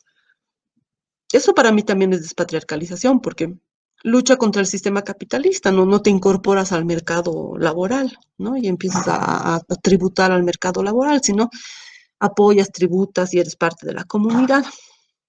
em, el poder, el poder profundizar, recuperar la complementariedad, digamos, que ha sido el principal eje de despatriarcalización en la educación. Luchar contra la violencia, la misoginia, todo esto que ha roto la complementariedad, la dualidad de la que hablamos como pueblos indígenas, ¿no? Siempre se habla de esta complementariedad mujer-hombre, hombre-mujer, o de cuerpos con la naturaleza en realidad, porque así es la complementariedad, no solo es entre personas, sino con la naturaleza, pero esa complementariedad está rota, pues, por 500 años de un patriarcado colonialista, racista, de violencia, de violación, de feminicidio. Entonces, no es cierto que hoy vivimos en dualidad ni complementariedad. Yo creo que ese fue el principal trabajo en educación, ¿no? Hacer una educación que no sea misógina, que no sea machista, que no fomente la violencia, que denuncie la violencia, ¿no? Pero no para lograr igualdad de género, ¿no? Sino para lograr restituir la comunidad entre hombres, mujeres, cuerpos plurales y la naturaleza, ¿no? ¿Cómo se ha hecho eso? Bueno, con contenidos específicos, con actividades. Aquí se ha incorporado en el sistema educativo lo que se llama proyecto socioeducativo comunitario. Entonces, la escuela siempre tiene que hacer un proyecto con toda la comunidad. Un tema específico tienen que trabajar en todo el año. Y los temas han sido siempre lucha contra la violencia, lucha contra el extractivismo, ¿no? Como los dos ejes de la despatriarcalización. Y en medio de la pandemia, qué cambios, qué desafíos les ha enfrentado o si ha sido más fácil trabajar con esta educación comunitaria, al margen de pues todas las problemáticas que la pandemia pues seguramente trae? La pandemia ha roto totalmente eso, ¿no? Este año en las comunidades han decidido autónomamente volver a clases presenciales, ¿no? Y en las comunidades no hay un alto índice de contagio del COVID, ¿no? La mortalidad es mínima en las comunidades, es en las grandes ciudades donde está el problema. Entonces el ministerio ha aceptado que sea una decisión autónoma de cada pueblo. La mayor parte están pasando clases presenciales porque el año pasado, como no pasaban clases o intentaban hacerlo virtual y no hay teléfono, no hay internet y todo eso, entonces se ha roto toda esta lógica, ¿no? Pero para mí lo interesante es que esta educación no reside en la escuela, ¿no? Porque todos han participado de la educación comunitaria, o sea, teníamos que inventar otra educación, entonces se han involucrado las autoridades originarias, las abuelas, los abuelos, la tía que es curandera, el tío que es curandero o sabio o sabia, amautas, entonces ha sido, y eso se ha mantenido, pues, aunque la escuela está cerrada, tu tío sigue siendo la amauta, tu tía también, la comunidad sigue haciendo su ceremonia, sigue sembrando y cuidando en la helada, es decir, la educación, la escuela, no es como una cosa artificial, ¿no? Lo que pasa a veces en las ciudades, ¿no? Como una burbuja, entonces vas, entras a la burbuja, sales de la burbuja, ¿no? Está relacionada con la comunidad de la vida, pues, ¿no? Aunque haya habido pandemia, esas lógicas sigue habiendo, ¿no? Todos esos saberes relacionados a la alimentación, a la comida, a las épocas, ¿no? A la siembra, todo eso ha seguido, ¿no? Entonces la escuela o la educación más bien permanece aunque la escuela esté cerrada. Muchas gracias. Aquí hay un comentario de la compañera Yuli que nos dice que pues buen día para todos y que está ahí todas y de acuerdo que está de acuerdo contigo, a veces nos desgastamos mucho en reuniones interminables y no logramos aterrizar proyectos concretos en nuestro contexto inmediato. Yo le planteaba, pero pues sí, pero el proceso es formativo y va construyendo caminos. Y pues ya ella comenta que pues que lo dice en lo general, no en otros espacios, no en este, pero es interesante esto de cómo observamos, como tú decías, ahí había un término, y ahí me gustaría a lo mejor si nos pudieras profundizar un poco en estas dimensiones, cuerpo, espacio, tiempo, memoria. Me faltó una porque dijiste que eran 5. Entonces, ¿cómo son estas dimensiones y cómo las pensamos o cómo las pensaron en la educación o en la formación? El 2007, creo, 6, cuando empieza la constituyente, empezamos a hacer como un recorrido nacional y nosotras como organización para encontrarnos con mujeres de todos los territorios y ir planteando las propuestas a la Asamblea Constituyente, ¿no? Em, y algo que siempre salía en las charlas era que no tenemos tiempo para reunirnos, no tenemos tiempo para formarnos, no tenemos tiempo para organizarnos, no tenemos tiempo. Otra cosa que salía es que estamos enfermas, estamos cansadas, no hay un sistema de salud para las mujeres, ¿no? Desde las comunidades, ¿cómo puedes llegar si atienden hasta las 5 de la tarde, digamos? Entre ir y volver no puedes. Em, Salía todo el tema del cuerpo, de cómo se nos caen los dientes. Me acuerdo que ese era un gran tema de discusión porque todos decíamos, parimos y se nos caen los dientes, ¿no? Y eso no se recupera más, ¿no? Y no es un asunto estético, es un asunto que tiene que ver con tu salud, con cómo comes y después tenemos problemas del estómago, por qué se nos caen los dientes. Ahí veíamos al patriarcado, por ejemplo, ¿no? A los años que vivimos de no poder alimentarnos bien y tenemos que parir sin alimentarnos bien y por supuesto se nos va todo nuestro calcio pariendo y se nos caen los dientes, ¿no? Primero por una cuestión económica, pero también por una cuestión machista, ¿no? Por una cultura machista donde la carne se le da a los hombres o la mejor comida se les da a ellos porque supuestamente trabajan, ¿no? Y como si nosotros no trabajáramos y como si parir no fuera también un esfuerzo y una entrega física importante, ¿no? Entonces hablábamos de tiempo, no hay tiempo, hablábamos de un cuerpo que está dolido, enfermo, que vive violencia, ¿no? Hablábamos de espacio, que nunca había espacio para nosotras, que se construía, por ejemplo, algo que empezó a construir el Evo desde que fue presidente, son canchas en todas partes. Pero nosotros no jugamos fútbol. Nos decíamos, también para los hombres que hagan canchas, pero nosotras no tenemos espacio para nosotras. Y espacio para reunirnos tampoco. Las mujeres nos reunimos en la plaza, nos reunimos en la puerta de una casa, ¿no? En cambio, los hombres tienen la sede vecinal, tienen la sede comunitaria y ellos tienen la llave. Y después equipan el lugar, todo, pero nosotras nunca tenemos un espacio para nosotras y de nosotras. Entonces, de ahí salía la discusión de espacio, ¿no? También el tema de la política, que siempre eran los representantes y todos los hombres, ¿no? Entonces, en el espacio político no estábamos. De ahí salía tiempo, cuerpo, espacio, movimiento, no había un movimiento nacional de mujeres. Sí hay un movimiento obrero, donde están principalmente hombres y liderado por principalmente hombres. Había un movimiento campesino fuerte, liderado por hombres, donde también hay mujeres, pero liderado por hombres, pero no había un movimiento de mujeres, ¿no? Entonces de ahí salió un movimiento. Y después estaba todo el tema de la memoria, o sea que siempre estamos pensando como pueblos en Tupac Katari, ¿no? Y bueno, Bartolina sí será su esposa, pero nada más. Entonces el imaginario que tenemos es ser la esposa de algún líder, digamos, ¿no?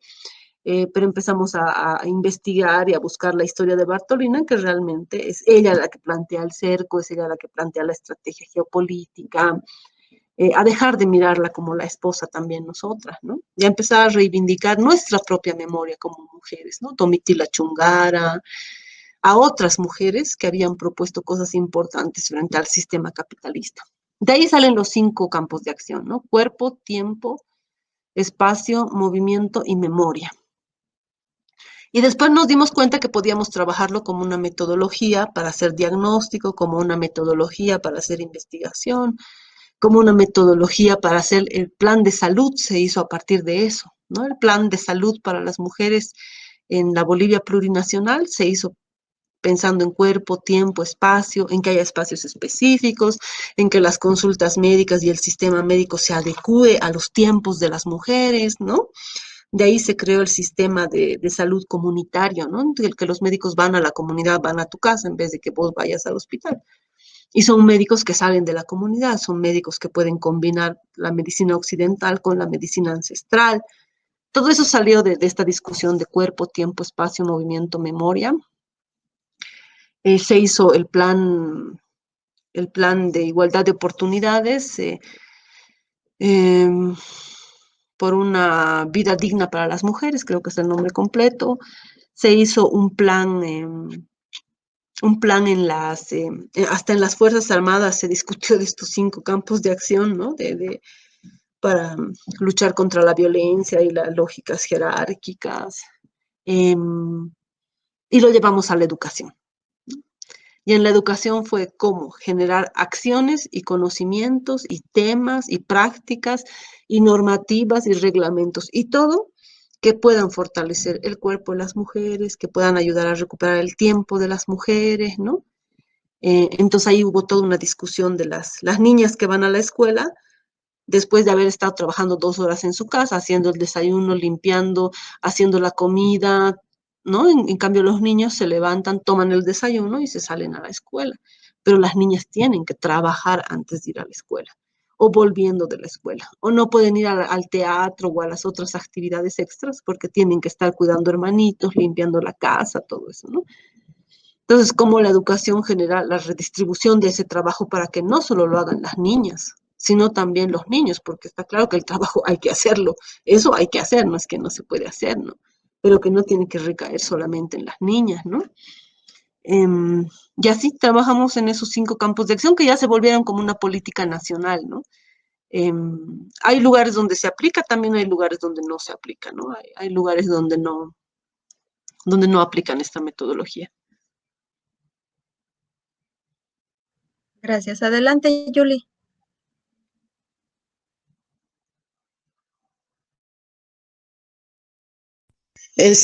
Buenos días a todos. Permítame tantitito.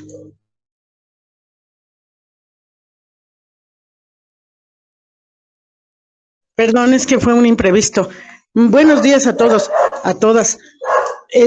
Me conecté ya tarde y ya apenas alcancé a escuchar a la compañera que está como ponente y me pareció muy interesante su claridad. Me parece que tiene mucha claridad en sus ideas, que yo supongo que es el resultado de la acción, ¿no? La acción y todo esto que ponen en marcha, ¿no? El movimiento, los conocimientos. Mi comentario no era en el sentido de que no es necesario reunirnos ni formarnos, yo creo que es dialéctico, ¿no? En la medida en que vas practicando, también tienes que teorizar y practicar, pero si nada más te quedas en la teoría y en el rollo, entonces, y no vas a la práctica, entonces ahí creo que ya no hay esa parte de la dialéctica.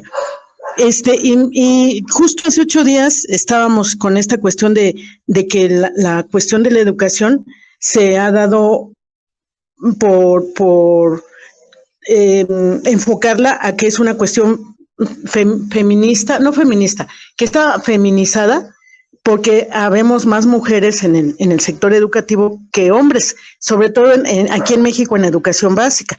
No sé si sea lo mismo allá en Bolivia, ¿no? Que la feminización de la educación se dé en todos los niveles o en algunos niveles.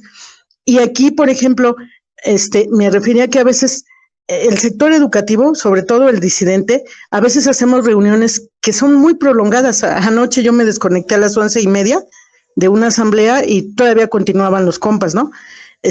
Yo sé que a veces es necesario el análisis y todo esto que conlleva la organización, pero a veces sí es también desgastante, ¿no? Porque aparte tienes que hacer otras actividades personales, pero además tratarte de organizar o organizarte con otros que quieran llevar a la práctica, ¿no? Todo eso que se discute. Entonces a mí me parece muy importante lo que comenta la compañera, que ellas han ido aprendiendo, ¿no? En la práctica a ser educadoras comunitarias, a vincularse con sus comunidades, ¿no? Cosa que a veces nos cuesta aquí en la ciudad. Estoy hablando específicamente de la Ciudad de México, el vincularnos con las comunidades en las cuales se trabaja, ¿no? A veces no salimos del espacio que es la escuela, la escuela o la institución o a donde vayamos, y no nos vinculamos mucho con la comunidad, es decir, con sus necesidades, con sus intereses, con lo que están viviendo, ¿no? Y menos ahorita que tenemos esta educación a distancia. Pero a mí me parece interesante esta parte que plantea la compañera de que sí es importante todo, la formación, pero en la práctica, o sea, aterrizarla en la práctica es sumamente necesario y sumamente importante. De ahí mi comentario, pero yo no minimizo la importancia de la formación, pero yo considero que sí debe de ser paralela, dialéctico, ¿no? O sea, no solamente formarte y esto no aplicarlo con lo que haces, ¿no? Con tu contexto, porque si no, se quedaría nada más en la teoría, ¿no? Entonces, en ese sentido va mi comentario. Y por otro lado, pues felicitar a los ponentes. Desgraciadamente no escuché todo, pero muy, muy importante, ¿no? Su palabra y su experiencia, esta compartición de experiencias de lo que está pasando, de lo que hacen allá en Bolivia. Mi pregunta era eso, que si allá también se daba esa feminización de la educación en todos los niveles, hasta el superior, porque aquí, por ejemplo, somos el 71% según las estadísticas del INEGI, el Instituto Nacional de Estadística y Geografía, el 71% de las que son de la docencia o de los docentes son maestras. Entonces, en educación básica específicamente, y después lo demás está distribuido en educación superior y media superior. Entonces, mi pregunta es si eso se da en Bolivia y si esta cuestión de que hay 5 campos de acción y que se han convertido en una política, sí se lo han permitido o ya se lo adjudicó de alguna manera el Estado, esa propuesta o esa educación alternativa que ustedes o están plasmando en esos 5 principios o 5 campos, de alguna manera se ha convertido en esa política porque se lo apropia el Estado o porque ustedes lo han dado, han permitido que se lleve en el ámbito ya de la educación oficial, o a lo mejor estoy entendiendo mal. Por eso nada más era una duda que tengo con respecto a esto. Gracias. Muchas gracias. Gracias, Julie. Primero, esto de la teoría y la práctica, yo creo que ese principio de la dialéctica también hay que cuestionarnos en términos coloniales, ¿no? Porque es posible dividir la teoría de la práctica, no sé, para nosotras, yo personalmente fui parte de la educación popular y muchas cosas de las que planteaba la educación popular nunca terminaban ni de entenderlas, ni terminaban de convertirse de tener sentido para las comunidades, por ejemplo, ¿no? Cuando hacíamos diagnósticos participativos y todo eso, que finalmente terminábamos nosotras o quienes hacían el taller priorizando y definiendo un poco las cosas, ¿no? Me acuerdo que una de las cosas principales en este proceso político del país, frente a eso ha sido, queremos dejar de jugar, nosotros queremos discutir de las cosas en serio, o sea, dejen de hacer las técnicas participativas y nos hacen correr de aquí para allá. Nosotras queremos hablar de las cosas que se están discutiendo en la constituyente, por ejemplo, ¿no? Y como mujeres nos tocaba mucho practicar el discurso. Y en esta lógica de la educación popular, muy participativa, de construcción colectiva del conocimiento, etcétera, no se practica el discurso. O sea, una mujer no puede sostener un discurso de 20 minutos o de 10 minutos para dar un discurso doble si es indígena, mucho más difícil, ¿no? Entonces, una de las primeras cosas que hicimos es practicar el discurso, practicarlo en términos políticos, pero también en términos físicos, ¿no? O sea, de poder mantenernos 2 minutos, 3 minutos, 5, 6, 7, 8, 10, hablando, ¿no? Hablando, argumentando, ¿no? Y de ahí yo creo que salimos muchas compañeras con esta posibilidad de compartir y de sostener un discurso, ¿no? Pero cuestionando estas lógicas que muchas veces traían. Aquí no sé cómo será allá, pero aquí las ONG, ¿no? Las ONG se agarraron a la educación popular y todo lo participativo así y de andar jugando y las compañeras decían, ya no queremos jugar, a eso queremos hablar, ¿no?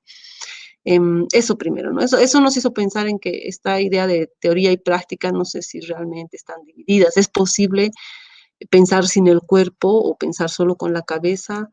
¿O cómo se haría, no?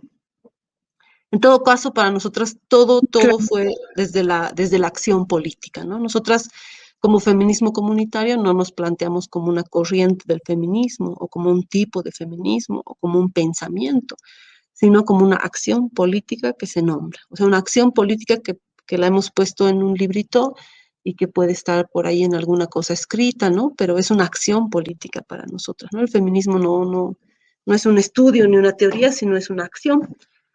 Ahí que cuestionamos un poco eso de la teoría y práctica. Todo lo nuestro salió de la acción concreta, ¿no? Como decía yo, la palabra despatriarcalización fue un planteamiento frente a la descolonización que no partió del concepto de despatriarcalización, partió de la palabra y después llenamos el concepto, después lo creamos, ¿no?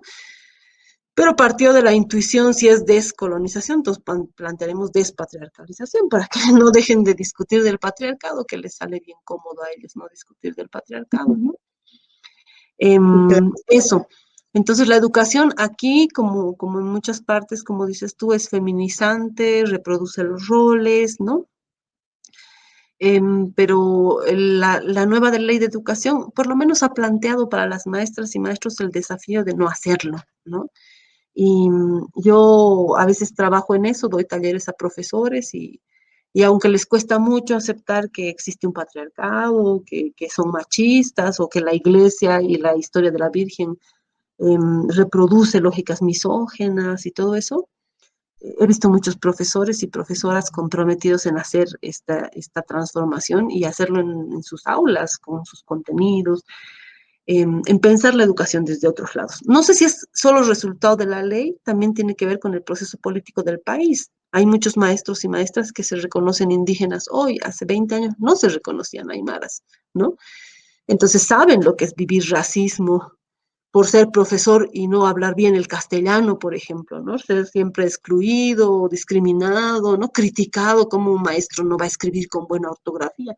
Bueno, porque no es nuestra lengua madre, ¿no? ¿Cómo un maestro no va a escribir en aymara? Esa debería ser el cuestionamiento. ¿Cómo va a venir a enseñar aquí a la comunidad y no sabe aymara, ¿no? Entonces fueron procesos, yo creo, muy importantes en la educación. Los 5 campos de acción que planteamos eh, son una política de Estado. O sea, nosotras lo hicimos para que sea una política de Estado, porque no nos bastaba con hacerlo nosotras como organización, necesitábamos que sea una conminatoria del Estado a hacer la educación así, la salud así, la economía así, todo tendría que ser así, ¿no? No logramos en el campo de la economía, como les dije, sí en el campo de la educación y sí en el campo de la salud. Ahora, no sé si es bueno o malo que se lo haya agarrado el Estado, pero por el momento lo lleva adelante el Estado, nosotras también, seguramente de una forma mucho más antipatriarcal que el Estado, pero también lo plantea el Estado y las unidades educativas. Es como Muchas parte de un gracias. proceso. Muchas gracias. Vamos a ir cerrando ya nuestro diálogo, pero no podemos dejar, pues yo creo que de preguntar. No sé si alguien más va a hacer alguna pregunta, pero yo quería plantearte, si quieres si alguien más va a hacer pregunta, la hacemos juntas y ya nos respondes. ¿Qué sucedió y qué reflexiones les deja con el golpe de Estado que vivieron recientemente y la recuperación nuevamente de este espacio de poder que llamamos Estado, que sabemos y por lo que sucedió nos damos cuenta que ahí no está el poder, o sea, el poder está en la comunidad, en la organización que tuvieron, pero me gustaría como que ahí plantearas y creo que Clau tiene una pregunta también. Adelante. Sí, pues preguntar si saben que inició un recorrido del viaje por la vida a iniciativa del Ejército Zapatista de Liberación Nacional y que van a recorrer los 5 continentes. Ahorita ya una comisión marítima de 7 compañeras, 4 mujeres, 2 hombres y un otroa que llaman es un compañeroa de los otros amores, pues. Y ellas van a llegar a Galicia. El primero en desembarcar será el compañeroa y declarar un territorio rebelde también, ¿no? Por toda la rebeldía que hay en que es una región autónoma de España.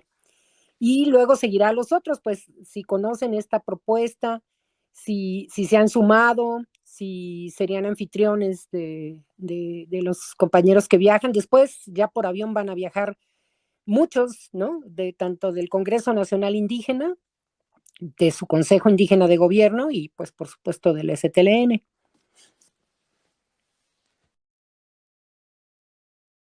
¿Alguien más tiene alguna pregunta para antes de cerrar?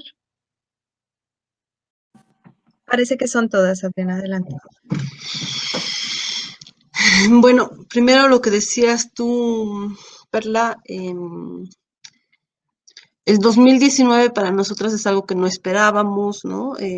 Sí sabíamos que la derecha estaba y que siempre está organizada y que siempre atenta contra los procesos de los pueblos, ¿no? Se hace mucho más difícil cuando estos procesos comienzan a tener contradicciones internas, ¿no? Y nosotras ya teníamos críticas al gobierno del Evo en su última gestión. Una de las críticas era el que se vuelva a postular él como candidato, ¿no? Se hizo un llamamiento a que no lo haga, pero las lógicas de poder siempre creen que son más inteligentes que la sabiduría del pueblo, ¿no? Entonces ellos decían que, bueno, que no había otra posibilidad y que si llevábamos otro candidato perdíamos, ¿no? Yo aún creo que con otro candidato igual se ganaba porque era una apuesta del pueblo, ¿no? No había otra candidata porque se ha logrado, yo creo, hacer procesos de descolonización importantes y de pensar muchas cosas, pero el patriarcado sigue fuerte, la exclusión hacia las mujeres en la política sobre todo ha sido también fuerte, ¿no? Y sobre todo por el machismo, la misoginia de los compañeros, porque ellos han tenido muchos errores en su ética como compañeros y como autoridades, ¿no?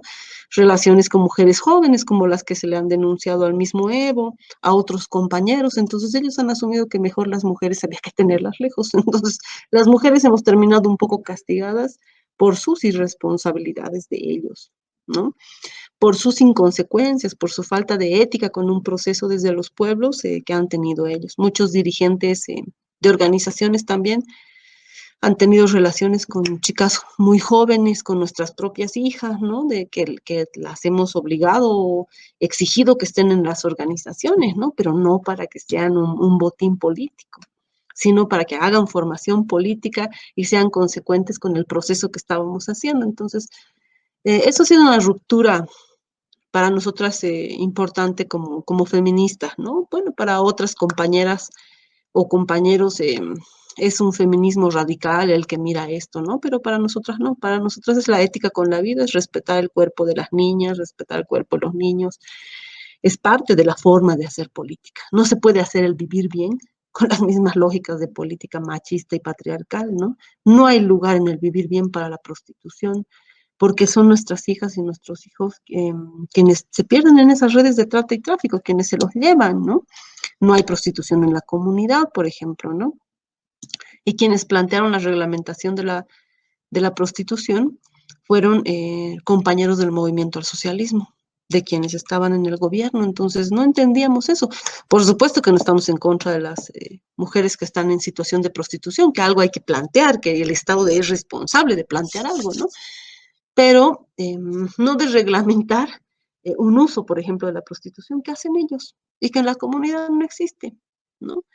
Y que es un ejercicio de poder y que es finalmente comprar el cuerpo de las hermanas. ¿Qué vivir bien puede haber ahí si un cuerpo puede ser comprado, ¿no?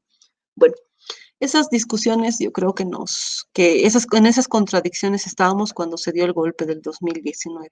Eso quiere decir que las organizaciones estábamos debilitadas, que había también ciertas contradicciones y hasta frustraciones del proceso político, ¿no? Lo que habían sido las hidroeléctricas que se intentaron impulsar, no se hicieron, pero que se intentaron impulsar, y varias cosas, ¿no? Entonces, sabíamos que la derecha podía organizarse. Nunca nos imaginábamos que podía ser un golpe. Nunca nos imaginábamos que podían masacrar otra vez, que podían matar desde los helicópteros y esta represión tan fuerte. No nos imaginamos, pero creo que la organización que teníamos nos ayudó a resistir, a responder rápido y a sacar finalmente al golpe. Tampoco nos imaginábamos que íbamos a sacarlos en un año. Yo me imaginé que íbamos a estar en un golpe por lo menos 5 años, ¿no? Pero logramos sacarles en menos de un año, ¿no? Ir a elecciones, unas elecciones que se lograron con movilizaciones, no fueron unas elecciones convocadas así por buena voluntad, sino porque nos quedamos en las calles días enteros bloqueando las rutas, peleando con muchas y muchos hermanos que han sido presas y presos políticos, ¿no? Entonces, Lo que nos ha mostrado el 2019 es que tenemos una gran fuerza como pueblo y que estamos frente a algunas posibilidades. Una, profundizar el proceso político para seguir enfrentando el racismo, el colonialismo y transformar el sistema económico patriarcal capitalista. O la otra, dialogar con todos y dejarnos convocar a esta reconciliación que a veces convocan desde el gobierno, ¿no? Olvidar que nos han masacrado y sentarnos y hacer las paces, como quien dicen, con los fascistas, con los racistas, como si fuera posible, porque eso no es posible, ¿no? Porque ellos ni negocian, ni tienen palabras, ni quieren hacer las paces. Pero en esas dos posibilidades estamos. Yo personalmente creo que el gobierno está apostando por un diálogo, ¿no? Por no profundizar el proceso, sino por mantener una buena relación con la derecha fascista, con el Oriente, que ha sido quien ha sostenido este golpe, para mantenerse en el gobierno, ¿no? Para nosotros, si no se profundiza el proceso político en términos de Estado, de políticas y de todo, de economía, igual se va a caer el gobierno. O sea, no sé si habrá otro golpe, pero igual no se va a poder sostener, porque si esto se sostiene, es porque el pueblo lo sostiene, porque hemos apostado por el vivir bien. Pero si el vivir bien incluye olvidar todo lo que han hecho las masacres y todo, y no juzgar a los fascistas y a los racistas, este proceso se cae, se va a caer, pero nada se puede construir sobre la injusticia. Es mi opinión, por lo menos, ¿no? Y sobre lo que decía Claudia, como organizaciones estamos enteradas, nos duele siempre, siempre nos ha dolido, enojado, conmovido que un gobierno que se ha constituido desde los pueblos y que siempre ha contado con el apoyo de los pueblos, como es el gobierno del movimiento al socialismo, de varias veces el Evo y ahora Luis Arce, nos duele mucho que no se pronuncie por los pueblos, ¿no? Nunca se ha pronunciado en apoyo al zapatismo, no se han pronunciado frente a la masacre al pueblo mapuche, no se pronuncian hoy frente a la masacre que están viviendo en Colombia, entonces también nos preguntamos de qué sirven los gobiernos de los pueblos si no van a apoyar la lucha de los pueblos, ¿no? Porque en esa su lógica de diplomacia colonial en la que no hay que intervenir en intereses internos, ¿no? Entonces, ¿para qué queremos un presidente si no va a poder decirle a Iván Duque que es un asesino y que no va a poder romper relaciones con el asesino de Duque? ¿Para qué queremos un presidente que va a defender los intereses de los exportadores a Colombia o los importadores en vez de defender al pueblo que está siendo masacrado, ¿no? Es una gran contradicción que hemos tenido y por eso también es una gran contradicción que no se haya pronunciado un gobierno de los pueblos, del vivir bien, sobre este viaje que han iniciado las hermanas y los hermanos zapatistas hacia Europa, ¿no? Y todo este planteamiento de reencuentro, de las luchas, ¿no? Es indignante que no se pronuncie. Pero como organizaciones lo conocemos, estamos viendo cómo acompañar, cómo coordinar también con otras hermanas que están en Europa y también viendo cómo hacer posible que también puedan venir desde las organizaciones para estos otros territorios de la Via Yara. Eso, hermanas, y muchas gracias. Pues muchas gracias, Adriana, por todas estas reflexiones que nos has movido, nos has traído todo el movimiento a nuestros cuerpos, a nuestros espíritus, estas reflexiones de que creo que esperemos que se profundice más, que nos convoca a la memoria, nos convoca a llevar más este tiempo y a romper este espacio también con estas formas que tenemos de comunicación. Te agradecemos que hayamos estado, las compañeras, se encuentra con nosotros Pancha de Chile, y también te agradecen tus palabras, y bueno, por parte de Mujeres y la Sexta, pues que nos hayas eh, permitido este tiempo de vida para compartir tus experiencias, para compartir su lucha, nos enlaza, nos hermana, nos pone en esta red de vida. mucho más fuerte y que esperemos seguir nutriendo. Nos acompañamos y te agradecemos infinitamente este espacio. No sé si haya alguien más que quieres, Clau, cerrar con parte de Mujeres y Sexta. Desde Uruguay también te mandan saludos.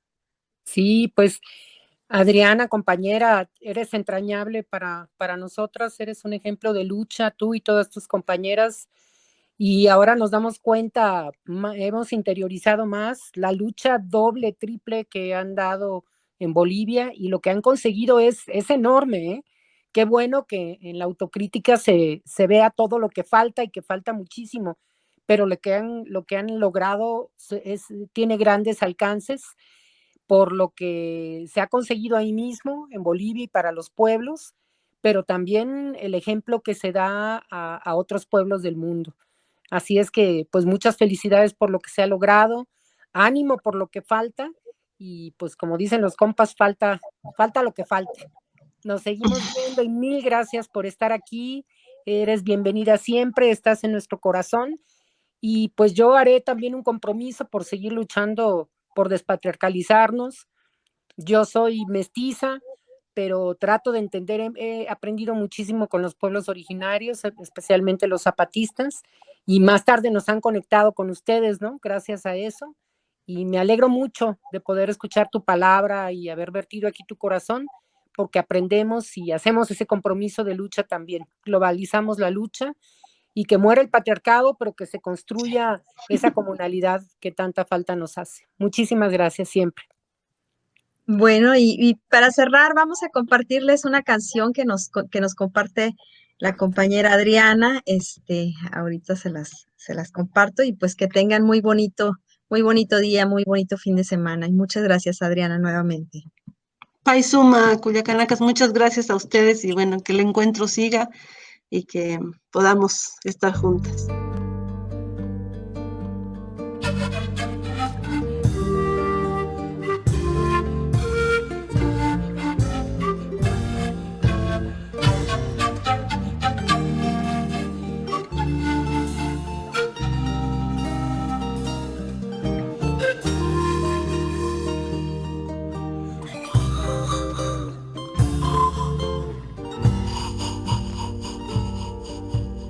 Ay, cariño, cuánto te he amado, ni yo misma sé cuánto te quise.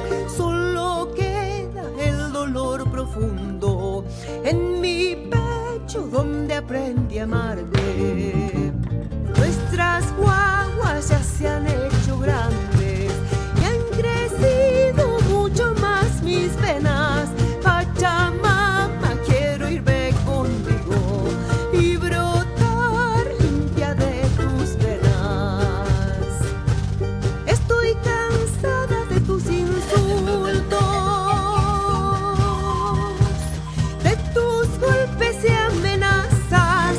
Me estoy muriendo y lágrimas rojas dibujan rosas en mi cara. La policía no me escucha, ni la iglesia ni los jueces. Para el Estado soy la culpable y con golpes pago mis pecados. Cholita bonita, no hay que llorar, para cambiar la historia hay que luchar, para que nuestras hijas levanten las banderas de la igualdad. Nos queremos vivas. Nuestro cuerpo no es territorio de conquista. Justicia para nuestras hermanas. Para que nuestras hijas levanten la bandera de la igualdad.